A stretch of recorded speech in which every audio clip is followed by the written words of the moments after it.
Shalom Alaikum. Berjumpa lagi dengan saya pada perenungan hari ini tanggal 1 Maret 2024. Saudaraku, marilah kita mengucap syukur di dalam doa kepada Tuhan Allah kita yang selalu memberkati kita. Dan juga jangan lupa saudara, berilah senyuman dan sapaan kepada sesama kita. Kita awali perenungan pagi hari ini dengan tanda kemenangan kita. Dalam nama Bapa dan Putra dan Roh Kudus. Amin. Lakukan dan kembangkanlah apa yang dipercayakannya.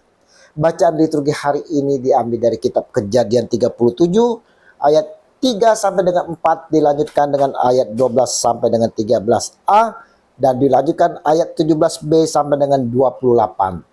Serta Injil Matius 21 ayat 33 sampai dengan 43 dan 45 sampai dengan 46.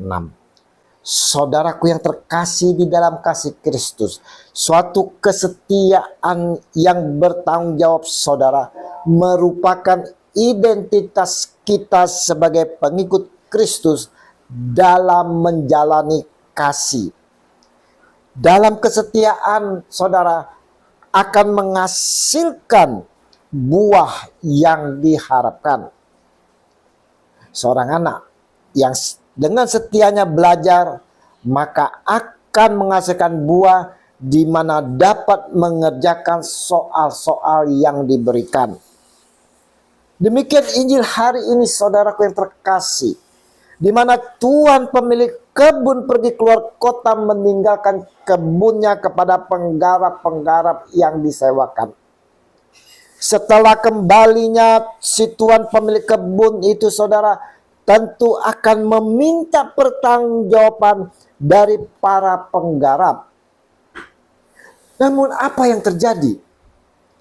Penggarap-penggarap membuat kecewa si Tuhan pemilik kebun itu. Sikap para penggarap ini sangat jelas. Mereka ingin menggulingkan si pemilik tanah dan mengambil alih kepemilikan atas kebun anggur tersebut. Inilah alasan mereka membunuh para hamba yang dikirimkan dan juga anak si pemilik tanah itu, saudara. Si anak pemilik tanah ini diutus sebagai pilihan terakhir. Hal ini mudah dipahami dari segi hukum. Setelah tahun yang keempat, jika buah hasil panen tidak juga diberikan, maka si pemilik tanah harus mengambil langkah hukum.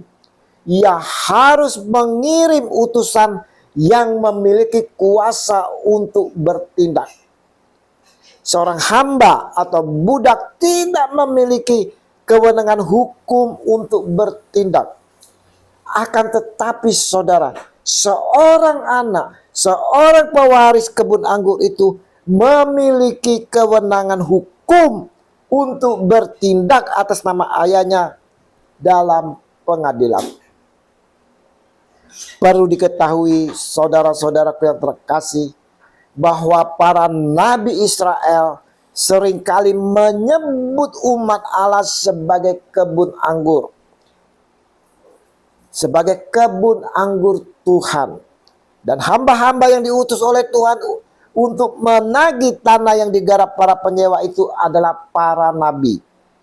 Sejarah Israel menunjukkan bagaimana para nabi yang diutus Allah itu ditolak, dianiaya, dan dibunuh oleh umat Israel. Raja-raja yang tidak takut kepada Allah dan lebih memilih mendengar perkataan para nabi palsu merupakan kenyataan sejarah. Kekuasaan untuk memiliki dan mengatur hidup sendiri membuat manusia mengabaikan dan bahkan saudara melawan Tuhan sang pemilik kehidupan itu. Saudaraku, para imam kepala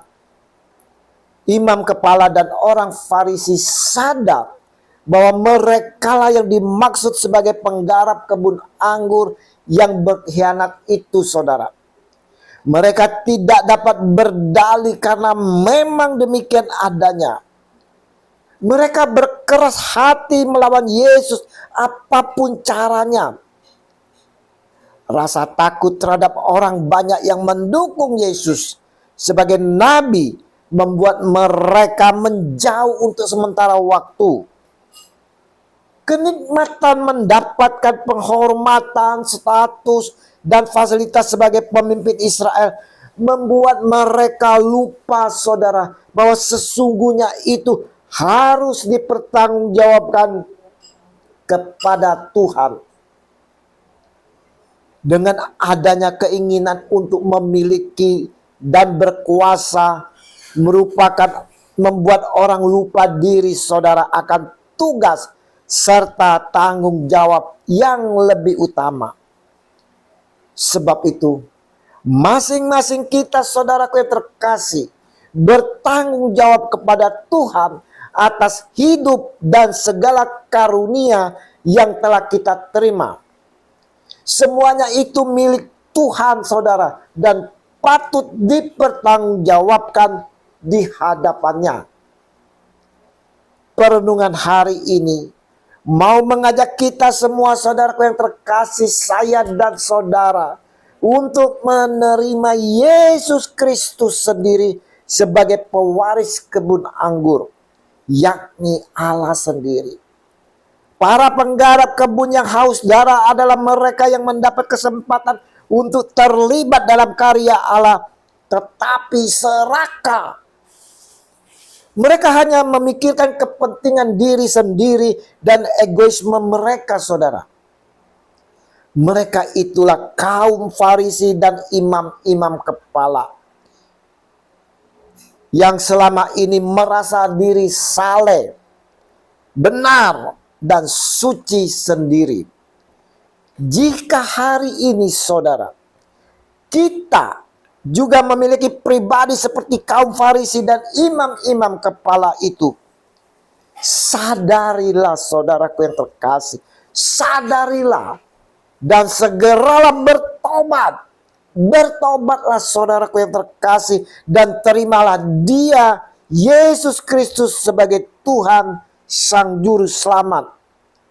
Ikutilah Dia dan lakukan, kembangkanlah apa yang dipercayakannya kepada kita secara pribadi. Ikutilah Dia, saudara, dan jangan lupa, saudara, saya tekankan di sini, saudara, ikutilah Dia dan lakukan dan kembangkanlah apa yang dipercayakannya kepada kita dengan penuh kesetiaan dan ketaatan, serta dapat menghasilkan buah yang diharapkan, sehingga kelak nanti kita dapat mempertanggungjawabkan di saat penghakiman terakhir. Mari, saudara-saudara yang terkasih di dalam kasih Kristus, kita mau, saudara, menata hidup kita ini dengan memandang kepada Yesus sebagai batu yang dibuang oleh tukang-tukang bangunan, namun telah menjadi batu penjuru. Marilah kita menerima Dia yang mengasihi kita dengan jalan menata hidup kita sesuai dengan tuntunan dan harapannya. Yesus Tuhan memberkati kita sekalian. Amin. Dalam nama Bapa dan Putra dan Roh Kudus. Amin. Shalom Aleichem.